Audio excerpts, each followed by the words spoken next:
wanted to ask you about your opinion, is do you think there is a distinction between martial arts and self-defense? When you say a distinction, do you mean between a club that teaches, say, traditional martial arts and specifically self-defense? Because I'm a school owner, as a school owner myself, do I have the responsibility, or should I be responsible to tell people, educate them about the difference, and which is more important? We're not here to say which one is more important. In your opinion, is there a difference between the two, between the traditional martial arts and the self-defense? That's something that happens in the street under pressure.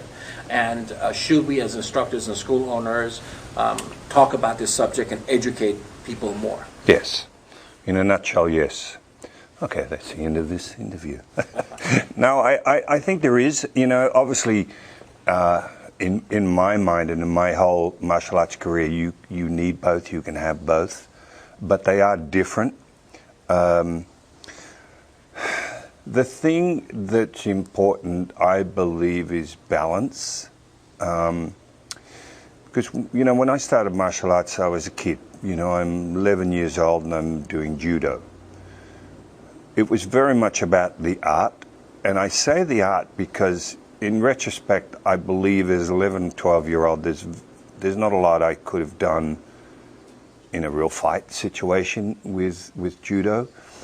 I started karate probably when I was 14 years of age. And again, my introduction to karate was really the art. It was goju-ryu, Okinawan goju, although very much Japanese-based style. And that was taught to me by Tino Seberano, Hanshi Tino, who was a Hawaiian Filipino, came out to Australia in the 60s, and I became a student of Tino's, and that was all about the art. Now, a byproduct of learning the art was of course self-defense. You learn to punch hard, you learn to kick hard, etc., etc. You do different techniques involving grabs and wrist locks and everything else that are pertinent to the explanation of the bunkai or the explanation of the movements in kata that you do. And so there was an aspect of that, but I wouldn't say there was a real emphasis that this would or would not work in the street. I think it was really just that one would look and say, well, yes, if I threw my getty, like a front kick, as hard as we did in our normal training, I hit the average person in the street, of course I'm going to do damage. Probably the thing that's missing with that is that you don't really get pressure tested in the same way that a street would. As anyone that's been in an actual street fight or defense situation knows that with adrenal dump and the effects of elevated pulse rates, everything changes. Because elevated pulse rates affect your cognitive skills. We used to have a saying that the forebrain gets hijacked by the midbrain. You become very much like an animal when in a state of fear. And when I talk about fear, by the way, as our friend Jeff Thompson always used to say, a friend in England who wrote a lot of books about fear, and he worked as a doorman and everything, he used to say those people that say they don't feel fear are either stupid or they're liars. In other words, everybody's going to feel fear. So it's an aspect that you need to know, and I believe students should be at least aware of should they ever get into an actual street fight and a life and death situation, because it is different. When you're confronted in that bar or a pub or whatever it is with a guy that says he's going to rip your head off, and suddenly you're actually thinking, am I going to walk away from this? Am I going to lose my life or whatever, or serious grievous bodily harm or whatever it is? That's incredibly confronting. And most, I think, traditional schools do not prepare you for that. They might say they do. You're sparring with one of the tougher, bigger guys in the dojo, and he's a bit scary and everything, but it's still very controlled. You bow, you step backwards, and then you spar. There's usually an instructor that's there to yell, stop, if things get out of control, either physically or emotionally. So there's always that security blanket, which again is just not there in the street. In the street, there are no rules. You have no idea. There's no one that dictates that what technique is lethal. Even MMA, as you know, has rules. You can't fish hook, you can't gouge the eyes, you can't attack the groin and everything. And so there's rules, you know, which makes it kind of sport, albeit a very tough kind of sport. But again, and I'm getting back to the more traditional sort of arts. There's not a lot of emphasis on that, and I think it's vital. It doesn't mean that as an instructor you would have to tell your students that they have to go out and get in a street fight to know what that feels like. Obviously, that's completely not what we would be advocating. So all you can do at best, at least, is pressure test their techniques in whatever ways you can. There's different drills you can do. But I think you have to be honest with them and tell them that it still is not allowing them to experience an actual life or death situation. That's got to remain in the theoretical realm for each student.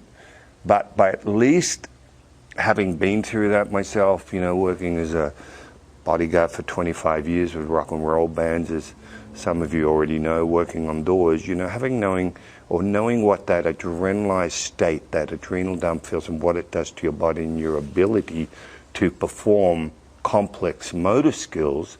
I mean, we just go to what we call gross motor skills, you know, when you get pulse rates, sometimes, by the way, of up over 200 beats a minute.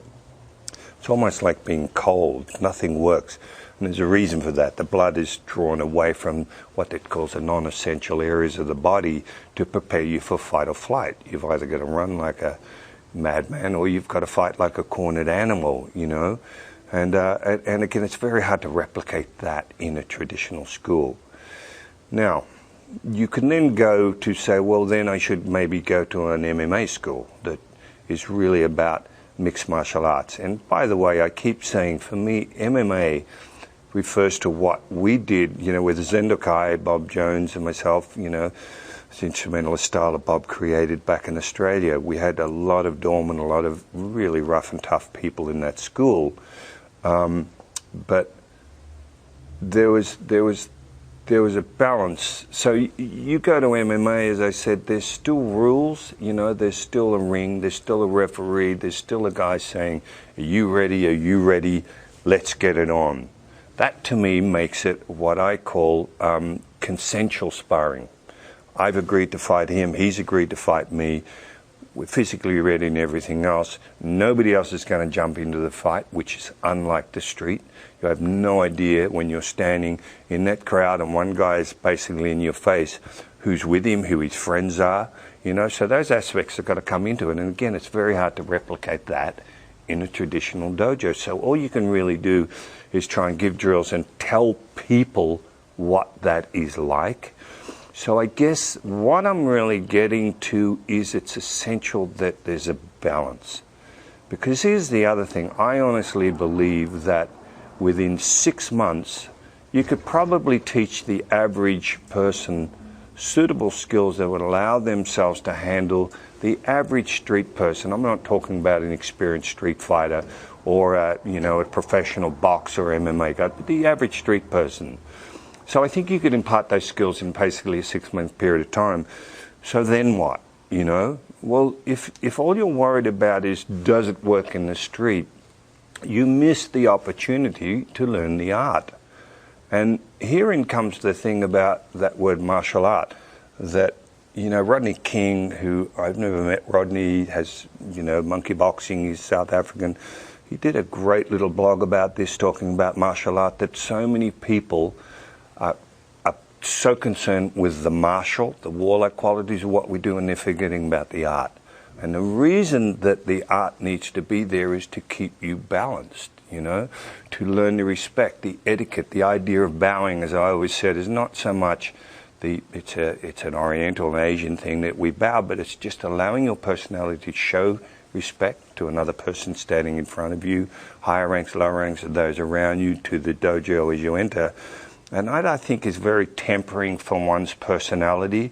So it's kind of like, and this is, by the way, where the chivalry comes in, the balance, the chivalry. If you look at the samurai, you know, they were versed in the tea ceremony, cha no yu and ikebana, you know, with flower arranging, not just the martial and the ways of the sword. And I believe that's what made them very balanced gentlemen, rather than just purely on the martial and almost like loose cannons out there in the street. You know, again, you look at some of the techniques we do in mixed martial arts or even Muay Thai. You learn a few elbows, a few leg kicks, a bit of a clinch up. You're a pretty dangerous person out there. So if you don't have that balance in your martial arts school that involves the art, the chivalry of what it likes, again, to just be humble, you know, with your techniques. And I tell you, one of the best analogies I heard is from Sensei Ben, and where he often talks about, when I'm teaching you all these kind of warlike techniques, I'm giving you bits of metal and I'm giving you bits of plastic and I'm teaching you to make a handgun. And eventually I'm teaching you to put bullets in that handgun. And by the way, that's an analogy for all the techniques we're learning. He said, at that stage, you can be a very dangerous person. So without the oversight of instructor and everything that gives you a code of chivalry, a way to behave in society with those warlike skills you have, then I think that's what can make a person very out of balance, you know.